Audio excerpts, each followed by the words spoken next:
Hola y buenas tardes, noches o días. Nos encontramos una vez más grabando en directo desde nada más y nada menos que la capital, el corazón, el centro de operaciones de la Unión Europea, Bruselas. Este es el primer episodio de nuestro nuevo segmento del podcast, uno que está completamente dedicado a esos asuntos que tienen que ver con el rol y la política y la geopolítica de la Unión Europea en el mundo.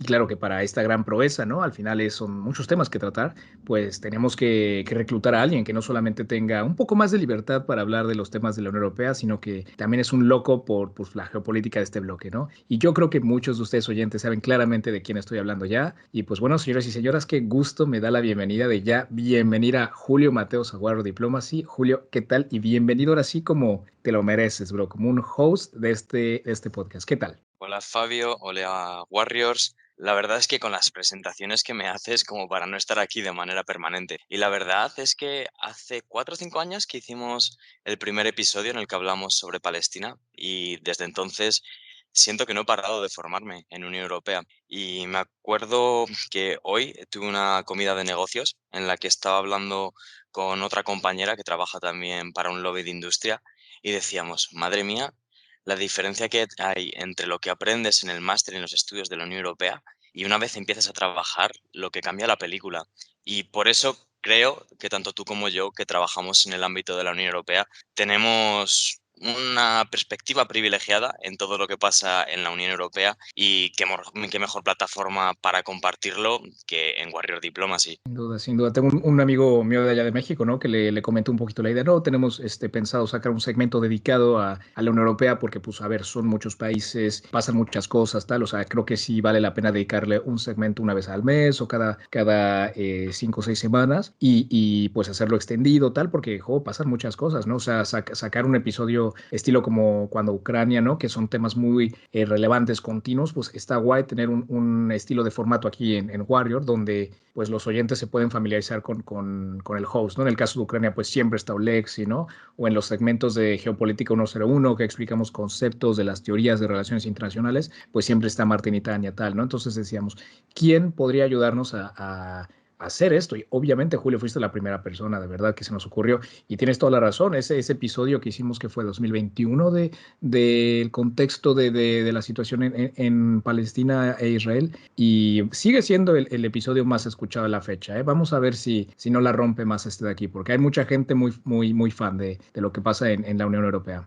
Y pues eso, ¿no? Sí. Entonces creemos que es una buena manera de traer más cantidad, más contenido, más análisis. Y pues bueno, yo creo que como me comentabas, Julio, una manera interesante de que estos como cápsulas, píldoras de información de la Unión Europea, pues en el principio de cada episodio podemos sacar un estilo de temas rápidos, como un estilo de ronda relámpago sobre los temas pues, más relevantes e importantes de este último tiempo, estos últimos meses, en temas de política, seguridad, economía de la Unión Europea. Y luego ya entramos en detalle sobre el tema de este día, que el día de hoy vamos a hablar de algo bien interesante, que es pues la relación de la Unión Europea y Hungría, que ha estado muy en los titulares últimamente.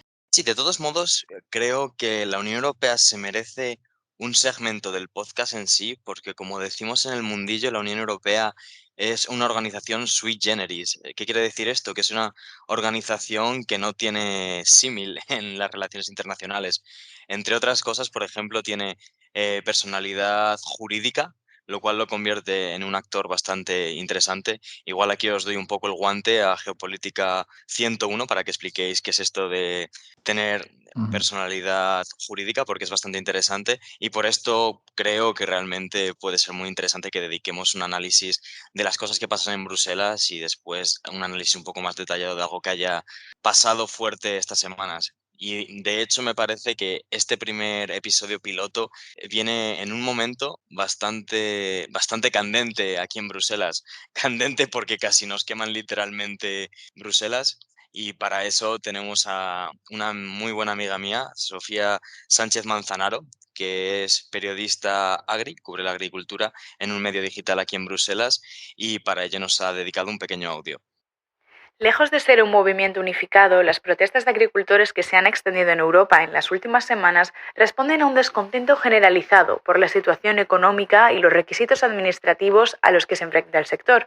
Pero estas cuestiones son abordadas de manera muy diversa por las organizaciones agrarias. Por ejemplo, en la gran manifestación del pasado jueves en Bruselas, las organizaciones que representan a grandes productores agrícolas, como Copa-Cogeca, pidieron suspender temporalmente requisitos medioambientales impuestos por la Unión Europea y se opusieron a más legislación en materia de sostenibilidad. Sin embargo, otros grupos, como la Vía Campesina, que defiende los intereses de pequeños y medianos agricultores, también se manifestó en Bruselas pidiendo precios justos para los productores, pero a la vez defendiendo una agricultura más ecológica y con una importante reducción de pesticidas y fertilizantes químicos. Eso sí, si en algo coinciden gran parte de los sindicatos agrarios es en su oposición a la firma de más acuerdos de libre comercio, principalmente el de la Unión Europea con el bloque sudamericano del Mercosur. Jo, pues la verdad que sí fue un día memorable, Julio. No sé tú, cuando yo caminé rumbo a mi trabajo, escuchar los tractores ahí, los claxons y luego ver en las noticias el fuego. Había ahí un video de que se había caído una estatua, no sabíamos si era la estatua grande, tal. No, no, no, vaya día que se vivió en Bruselas, ¿eh? Y eso al margen de de esa gran discusión que se hubo en el Consejo Europeo, ¿eh? Que también hablaremos más de detalle de eso. Pero tú, ¿cómo pasaste ese día aquí en Bruselas? La verdad que fue un shock bastante grande ver una de las estatuas de la Plaza de Luxemburgo en el suelo entre fuego y estiércol. Pero sí que es cierto que el descontento del sector agrario se ha hecho patente en muchos países europeos. Es un movimiento bastante curioso realmente, porque no hay un nexo, que realmente sí lo hay, pero no hay como una sola demanda por parte de los agricultores. Por ejemplo, en Francia protestan porque Mercosur, que amenaza con inundar el mercado europeo con ternera más barata que la ternera francesa, con lo cual les haría mucho daño. En España, las organizaciones del sector agrario han anunciado movilizaciones en protesta por las políticas que consideran perjudiciales al campo. Y después, por otro lado, tenemos también los alemanes, por ejemplo, que protestan porque el Estado alemán les ha quitado un subsidio que antes tenían para el diésel. Y a todo esto le juntamos el descontento general por las políticas verdes europeas que creen los agricultores que les perjudican, y creo que también un poco de desinformación en torno a lo que es Bruselas. Me acuerdo también que hablaba el otro día con Sergio precisamente de esto, y es que hay como mucho secretismo, todo parece muy opaco, entonces es muy fácil echarle la culpa a las instituciones europeas de aquello que nos perjudica. Claro, es una narrativa fácil a la cual uno se puede lanzar, ¿no? Y creo que viene muy de la mano de la siguiente noticia relámpago, queremos decir, que pues es que al final tanto Bélgica como la Unión Europea y 70 países del mundo van a votar este año, ¿no? Pero en el caso europeo, las elecciones europeas, pues estamos en este momento tenso, donde la extrema derecha está agarrando momentum y como que estas protestas tal, como que es perfecto material para esto, ¿no? Pero bueno, Julio, te pregunto yo a ti, ¿cómo ves este año electoral? ¿Cómo ves la situación aquí en Bruselas y la Unión Europea como tal? Pues creo que es otro buen tema para hacer en otra ocasión un zoom in, porque la verdad que este año va a ser un año movidito, apúntense los Warriors, porque entre el 6 y el 9 de junio los 27 Estados miembros de la Unión Europea se dirigirán a las urnas para elegir ni más ni menos que 720 eurodiputados, que representarán a toda la ciudadanía de la Unión Europea en la próxima legislatura, que en este caso dura 5 años, como todas las de la Unión Europea. Y es una elección bastante peculiar porque son un fin de semana entero, son en 3 días, mientras normalmente las elecciones suelen pasar un día y ya está. Entonces son un poco rara avis también. Pero en torno a las Claro. elecciones también ha emergido una figura bastante caricaturesca, Charles Michel, ¿te suena, Fabio? Pues sí, Julio, la verdad que Charles Michel es un personaje clásico aquí en Bruselas y bueno, también en la política belga, ¿no? Él fue primer ministro belga y ha sido el presidente del Consejo Europeo desde 2019, ¿no? Una de estas grandes instituciones europeas que yo creo que ya en otro episodio hablaremos más en detalle, ¿no? Porque aparte es muy confuso, está el Consejo Europeo, el Consejo de la Unión Europea, son mismos nombres o muy similares y confunden mucho.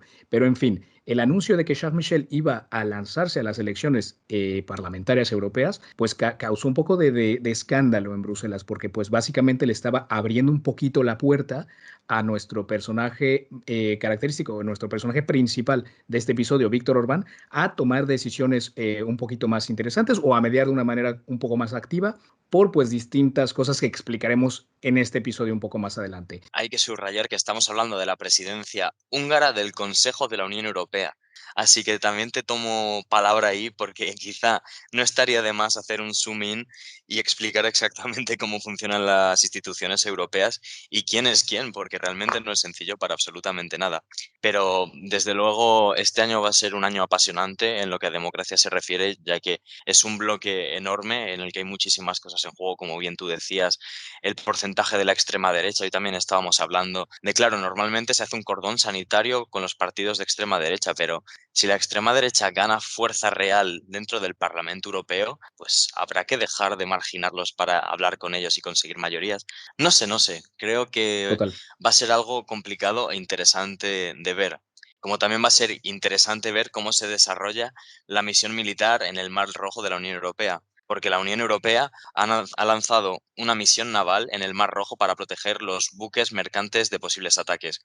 Porque como ya habéis explicado en otra ocasión, si no me equivoco, en el podcast, los Houthis, que son un bando rebelde dentro de la guerra en Yemen, están bastante revoltosos, podríamos decir, y están atacando a todos los buques comerciales que pasan por el Mar Rojo, que no son pocos. O sea, a la fecha creo que todavía no sabemos hasta qué nivel el Medio Oriente se va a seguir desestabilizando. Sigue habiendo ataques americanos a bases de estas milicias proiraníes. Invito a los oyentes a escuchar ese episodio que tenemos sobre el tema y indudablemente esto va a afectar la política de la Unión Europea, como la misma guerra en Gaza también lo está haciendo, ¿no? Pero Julio, nuestra última noticia así relámpago de este episodio es pues los avances de sostenibilidad corporativa, que a lo mejor hay mucha gente que no le va a sonar eso. ¿Qué significa, Julio, y qué está haciendo la Unión Europea al respecto? La Unión Europea va a concluir en febrero la Directiva de debida diligencia en sostenibilidad corporativa.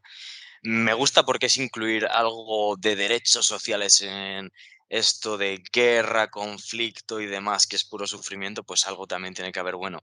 Entonces, con esta directiva, la Unión Europea establece un marco de debida diligencia basado en el riesgo para que las empresas respeten los derechos humanos y el medio ambiente en sus operaciones y cadenas de suministro. Esto también incluirá sanciones para aquellas empresas que no cumplan, marcando un cambio significativo hacia prácticas más éticas y sostenibles. El ciudadano sabrá lo que está comprando y no se le estará engañando, lo cual viene bien en un tiempo de moda rápida y publicidad engañosa. También hay un punto que me gusta mucho, que es intentar prohibir la entrada en el mercado de la Unión Europea de productos realizados con trabajo forzado, que siempre está bien. O sea, hay que tener cuidado con esas cadenas de suministro. No es algo que siempre se trata de promover, pero al final es verdad que los mercados pues, favorecen los productos más baratos y a veces uno ignora por dónde ha pasado ello.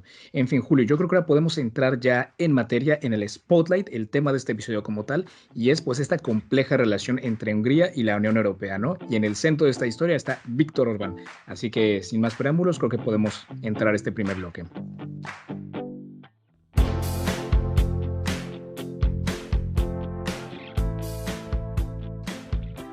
Julio, pues entrando ya en este primer bloque, vamos a explorar un poco, ¿no? No solo la figura de Víctor Orbán, sino pues las dinámicas políticas y económicas, ¿no? Que definen esta posición húngara en Europa.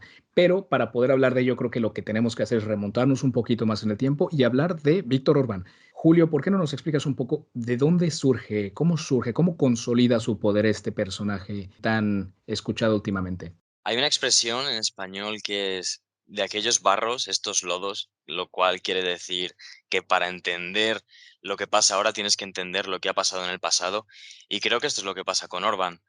Orbán es una persona que desde joven se ha involucrado en política y que crea el partido Fidesz. Disculpen mi húngaro, pero no es perfecto, que de hecho ahora es el partido que está en el poder. Entonces, Fidesz es una suerte de oposición al régimen en ese momento comunista y que más adelante le hará pasar a principal oposición del gobierno y eventualmente presidente. Presidente que es desde 2010 y que ha redefinido la Hungría moderna con una mezcla entre nacionalismo, populismo y políticas conservadoras. Una mezcla explosiva en toda regla.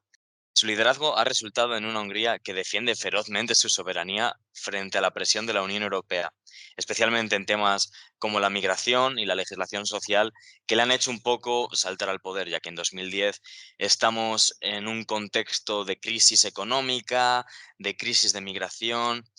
Entonces, pues todo es un cúmulo de factores que hace que Víctor Orbán llegue al poder. De hecho, Víctor Orbán ha sido elogiado por muchos dentro de Hungría por fortalecer su economía y preservar su identidad cultural húngara.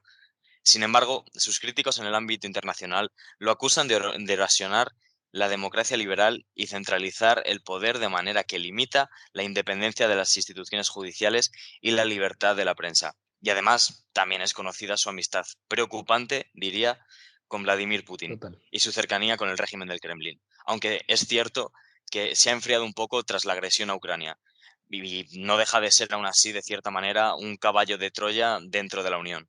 Esa última frase de verdad nos hace entender un poco a lo mejor esa visión para aquellos que quieren apoyar a Ucrania, ¿no? Y cómo ven los actos de Hungría como algo en contra de ello, ¿no? Y sí, esa retórica, esos comentarios que Orbán a veces dice, hace cuestionarse hacia qué lado le está tirando, ¿no? O sea, yo creo que él siempre lo ha tratado de expresar de una manera de que él y Hungría ven por la paz, de que la guerra no es la solución. Y oye, digo, es un mensaje que cuela, pues sí es verdad, uno busca la paz. Ahora, la cosa es que parte completa de ese argumento es que ahora mismo dejar de defender, de apoyar a Ucrania implica que Rusia refuerce y se friegue la otra mitad de Ucrania, ¿no? Como que eso es la parte que le falta al electorado. Pero bueno, ya tenemos más o menos una idea de lo que Víctor Orbán representa, cómo llega. Te pregunto eso, ¿no? ¿Cómo empieza a nacer ese choque con Bruselas, ¿no? Y que nos va a dar paso a lo que pasó estas últimas semanas. Pues es una pregunta completamente válida y para responderla me gustaría comentar esto último y enlazarlo también con lo último que has dicho del apoyo, bueno, el no apoyo más bien de Hungría a Ucrania, porque no es solo que sea amiguito de Putin, que igual un poquito también, pero es más un arma política. Porque la tensión entre Hungría y la Unión Europea se ha manifestado en los últimos años en una disputa sobre todo sobre los fondos europeos. Bruselas ha congelado fondos, citando preocupaciones sobre la corrupción en Hungría y su debilitamiento del Estado del Derecho. Y además, estos fondos son vitales para el desarrollo económico de Hungría y se han convertido en una herramienta de negociación en este pulso de poder entre Hungría y la Unión Europea. Es decir, Hungría, cada vez que la Unión Europea le congela fondos, saca a pasear su derecho a veto dentro de la política europea. Porque para tomar decisiones importantes dentro de la Unión Europea, como pueden ser, por ejemplo, en política exterior, se necesita de unanimidad dentro del Consejo. Entonces, esto es algo que utiliza muchísimo Hungría para, pues para hacer un poco de blackmailing. Claro, Julio, es que aquí al final el poder del veto, especialmente en cuestiones críticas como lo ha sido el apoyo financiero y político a Ucrania estas últimas semanas, meses, estos 2 años, ha sido algo crucial que a Ucrania le ha venido muy bien para sacar, pues como lo dices tú, ¿no? Como que ese leverage, esos puntos a favor. Y hay que recordarle aquí a los oyentes la importancia de tomar las decisiones por unanimidad en este estilo de toma de decisiones de líderes europeos, ¿no? Y aquí viene un dilema muy interesante que es sobre esto mismo, ¿no? Sobre si las decisiones en unanimidad deberían ser o más bien optar por un sistema de mayoría calificada, ¿no? Y es verdad que la eliminación de la unanimidad en estas tomas de decisiones es un debate, ¿no? O sea, los que defienden, los que argumentan que podría agilizar las decisiones y aumentaría mucho las ambiciones geopolíticas de la Unión Europea, están bien por un lado, pero al mismo tiempo, ¿no? Se habla de las preocupaciones sobre, pues, el peso de estas decisiones, el riesgo de la fragmentación, ¿no? De la voz común europea y, pues, cómo podría transformarse esto de un sistema basado al consenso a uno de, pues, a lo mejor disputas, ¿no? Y eso es cierto, ¿no? Al final, yo creo que la unanimidad puede ralentizar un poco el proceso de toma de decisiones y tal, pero también asegura una voz colectiva fuerte, ¿no? Entonces, es un dilema, ¿no? ¿Cómo equilibras la flexibilidad y la efectividad en estas decisiones de política exterior donde no todos los 27 tienen la misma idea, ¿no? Creo que es algo que da a muchas fricciones y nos lleva a negociaciones tan arduas como la que se vio con Hungría, ¿no? Que básicamente los líderes de los países, de las mayores economías europeas, la presidenta de la Comisión y del Consejo, estaban ahí presionando a la Orbán hasta el último minuto para que lo apruebe, ¿no? Entonces, uno nos hace pensar, ¿no? ¿Es esta la manera de tomar las decisiones? ¿Puede la Unión Europea tener ambiciones geopolíticas si cualquier Estado de la Unión puede ralentizar o inclusive vetar este estilo de acciones? No lo sé. ¿Tú cómo lo ves? Estoy completamente de acuerdo contigo. De todos modos, hay un instrumento que me parece muy interesante, que es lo que se denomina en este lenguaje europeo como la abstención constructiva. Es decir, yo no digo que sí ni que no, entonces la ley X pasa adelante en política exterior, sin embargo, a mí no me vincula. Pero claro, esto hace que la voz común fuerte dentro de la Unión Europea de la que hablabas tú antes deje de existir. Entonces, yo sí que creo que en la próxima revisión de tratados, porque yo creo que en algún momento acabará llegando, se debería cuestionar si realmente la unanimidad sigue siendo necesario o no. Porque es que el problema de la geopolítica a nivel internacional es que es algo íntimamente ligado al Estado, ¿no? Y dar más competencias a la Unión Europea, que es una organización internacional, aunque ya hemos dicho que sui generis no lo deja de ser, es complejo. Pero bueno, que nos estamos yendo más de la cuenta. Sí. Volviendo a Hungría, esta postura ha provocado fricciones dentro del bloque, ya que pone de manifiesto las divisiones entre los Estados miembros sobre cómo manejar las relaciones con Rusia y también cómo apoyar a los países que buscan una mayor integración europea. Y también esto habrá llevado a los dirigentes de la Unión Europea a preguntarse, ¿y qué hacemos con Hungría?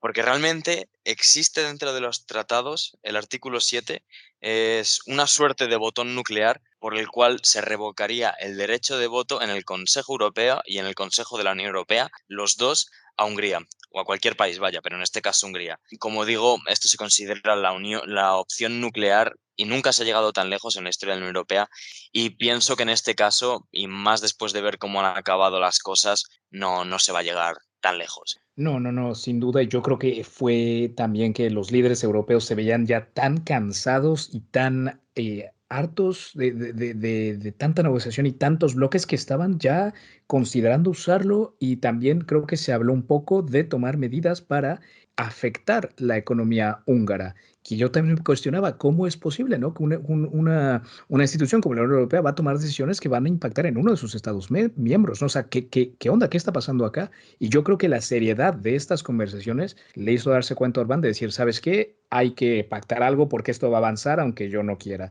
Y es lo que creo que yo al final da paso a que sí se haya tomado este voto y sí se apruebe esos 50 billones para Ucrania, ¿no? Que pues al final es un tema a tratar, que de hecho aquí en Warrior vamos a hablar de ello a finales de mes, ¿no? En este aniversario de los 2 años de guerra. Va a ser un interesantísimo episodio, yo creo que lo vamos a grabar en vivo. Así que manténgase ahí al tanto de ello porque va a estar interesante. Pero Julio, volviendo al tema, una vez más, pues hablar de cómo están las cosas hoy en día, ¿no? Ya se hizo la votación, aprobó esto, para adelante, ¿no? ¿Cómo ves ahora las tensiones con Hungría? ¿Tú crees que se le dio algo a cambio para que votara? Porque se dice que sí, o sea, es verdad que va a haber un sistema de chequeo sobre estos fondos y tal, pero así como que digas, un vota por mí, te doy esto tal, obvio, no, pero tiene que haber ahí una negociación por debajo de la mesa que no se sepa bien. No, está claro. Al principio, en enero, hubo una desescalada de tensiones porque había una votación bastante importante para abrir las negociaciones de acceso a la Unión Europea con Ucrania, y para ello se requiere la unanimidad, como bien hemos dicho. Y Hungría se ausenta durante la votación para que salga adelante la votación sin ellos. Es decir, Orbán coge y se va al baño. Al más puro estilo Guerra Fría, cuando la Unión Soviética dejaba el Consejo de Seguridad de la Unión de las Naciones Unidas para que saliera adelante las cosas importantes. Pues algo similar. Pero como tú bien has dicho, más adelante Hungría sí que dio su sí a los 50 millones para Ucrania, y también dio su sí a los 5 millones para el Fondo Europeo de Ayuda a la Paz, que también están destinados para Ucrania en los próximos 4 años. Y quizá la pregunta que se estén haciendo nuestros oyentes es, ¿y cómo así que Hungría ha dado su brazo a torcer? Pues en primer lugar, Hungría ha recibido parte de esos fondos que la Comisión había bloqueado con anterioridad, por algunas reformas que favorecen el Estado de Derecho. Además, se especula que el no veto de Orbán y el posterior sí lleva consigo también el descongelar más fondos para Hungría. Quizá también entra un poco el factor humano, ¿no? Porque por otro lado también Orbán quizás se sienta más solo que nunca dentro de las cumbres europeas. En Polonia ha habido un cambio de gobierno y el PiS, que es el Partido Conservador Polaco, ha dejado de estar en el poder. De hecho, hay una entrevista de Donald Tusk, el ahora presidente polaco, diciendo que los líderes realmente se están cansando de los juegos de Orbán. Y, por ejemplo, Giorgia Meloni, que también tiene una ideología de extrema derecha, que quizá normalmente te llevará a pensar que simpatiza más con Orbán, estaba intentando construir puentes entre los líderes menos conservadores y Orbán. O sea, ni siquiera tu aliado más próximo te está dando la mano, sino te está dando la espalda. El tira y afloja entre la Unión Europea y Hungría está lejos de acabar. Y la resolución de estas tensiones no solo determinará la trayectoria futura de Hungría dentro de la UE, sino que también pienso ofrecerá algunas lecciones de cómo el bloque puede manejar desafíos internos similares. La cohesión y la unidad de la Unión Europea podríamos decir que están en juego, casi en jaque, y la manera en la que se maneje esta situación de Hungría podría definir de alguna manera el futuro político y también económico de Europa. Claro. Y Orbán tiene la llave para esto. Claro, Julio. Y hablando, o sea, ligando perfecto con lo que acabas de decir y este factor humano, yo te quisiera hacer una última pregunta antes de entrar a conclusiones, y es bien lo que acabas de decir, ¿no? Este cambio de gobierno en Polonia ya no tiene esa amistad tan cercana con Orbán, pero es verdad que hubo un cambio de gobierno también en Eslovaquia con Fico, lo cual podríamos decir que es una figura que va un poco más con esa postura pues euroescéptica, un poco más prorrusa, ¿no? Que al final algo que todo el mundo especulaba que iba a tirar a favor de Orbán. Parece que no está siendo el caso porque se vio una reunión interesante en Ucrania que fue Fico ahí a hablar y tal, y no lo sé. ¿Tú cómo lo ves? ¿Crees que sí va a tirar mucho con él, que no tanto, era un poco más por la retórica y tal? ¿O cómo ves las cosas ahí en Eslovaquia? Yo creo que es un poco por la retórica, como tú bien apuntas, pero además, y sin menospreciar absolutamente a nadie, en caso de que nos esté escuchando algún eslovaco, también hay que tener muy en cuenta el contrapeso de unos y de otros. No es lo mismo una Polonia, creo que es la quinta o la sexta economía de la Unión Europea, que Eslovaquia, que además de tener un PIB bastante inferior, también es un país bastante más pequeño y con bastante menos representación en Parlamento Europeo y también menos peso en conversaciones europeas.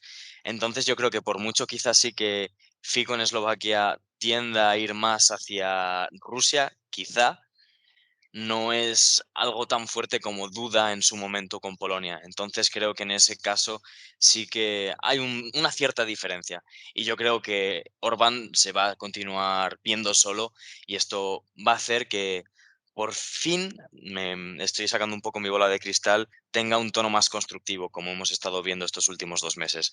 Pues Julio, yo creo que con eso último que dices, creo que resume muy bien lo que queremos transmitir con este episodio. Y pues sí, ojalá haya un poco más de negociaciones constructivas para pues una Unión Europea más fuerte y pues tirando con los aliados que se deberían apoyar. Julio, simplemente como para poner un par de ideas en la mesa y que los oyentes se hagan también la idea de qué temas nos gustaría tratar acá, pues obviamente regresar con lo que empezamos este episodio, ¿no? Que son las elecciones que se van a venir este año. Creo que va a ser un tema muy interesante a tratar. ¿Qué líderes se van a quedar? ¿Cuáles se van a ir? Creo que eso es algo que el verano nos va a tener muy entretenidos. Defensa europea también, regulación de la inteligencia artificial, creo que también está interesante. Ley de la competencia, los monopolios, tal, creo que también son cosas que tú tienes experiencia, que estaría guay. No sé si tú tienes algún otro temilla ahí que te gustaría sacar acá en nuestro dossier Bruselas. Pues estoy de acuerdo y no sé qué te parece, pero creo que también es un buen momento para hacer partícipes de Dossier Bruselas a nuestros oyentes, así que podríamos dejar por aquí una cajita donde nuestros oyentes puedan dejar sus suggestions, sus recomendaciones para temas que deberíamos tratar en este podcast, en este segmento del podcast, mejor dicho. Pero si fuera por mí, quizá hemos hablado de elecciones y tú has hablado de aliados, pero lo que pase después de las elecciones en Estados Unidos si vuelve Trump puede ser Sí. un muy buen tema, como también lo puede ser la situación de la Unión Europea en el sudeste asiático, como otro número de temas, ya Total. que, como hemos dicho hoy, 2024 pinta apasionante para los amantes de la política europea y de hecho, no sé tú, Fabio, pero yo casi ya tengo ganas de grabar el siguiente episodio.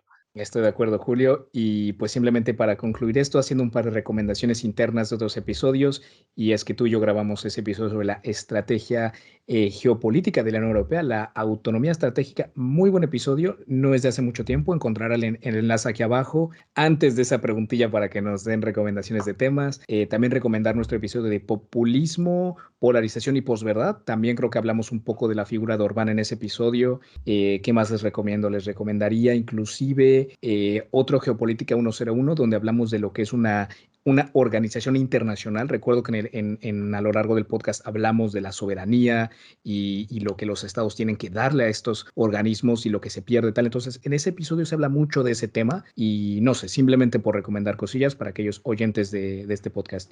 Y Julio, es un honor, como siempre, compartir este foro. La verdad es que muchas ganas de ver lo que se construye aquí y nada, estoy seguro que los oyentes también lo van a agradecer. El gusto es todo mío. Un saludo desde Bruselas.